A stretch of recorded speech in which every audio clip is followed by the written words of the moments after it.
नहीं कौन कौन से एक्ट अमल में लाए जा चुके हैं। अब उन्होंने क्या कहा, जावेद चौधरी साहब इस जंग के hero air vice marshal Aurangzeb साहब पर आपने रकीक हमले किए। अब उन्होंने उनका चौधरी साहब का कहना यह था कि औरंगजेब साहब पीटीआई ने जो आपको नेशनल क्रश बना दिया है इस पर ना जाना।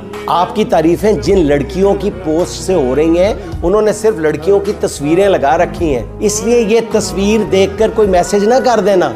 नाज़रीन, एक कौमी हीरो को जावेद चौधरी साहब ये कह रहे हैं कि किसी कुड़ी दी फोटो देख के उन्होंने मैसेज ना कर देना। अस्तगफिरुल्लाह, अस्तगफिरुल्लाह। मैं हैरान हूं कि ये बात कोई भी महसूस नहीं कर रहा, कोई भी इसका नोटिस नहीं ले रहा। किस तरह बेहुदा मजाक किया आपने क्या समझ रखा है पाक फ़िज़ाइया के अफसरान को या फौज के अफसरान को क्या समझ रखा है कि वो सोशल मीडिया पे कोई पोस्ट देखकर लड़कियों को मैसेज करते हैं। मैं नाज़रीन सोच रहा था कि कौमी हीरो के साथ ऐसी हर्जा सराई पर कोई कानून हरकत में क्यों नहीं आ रहा।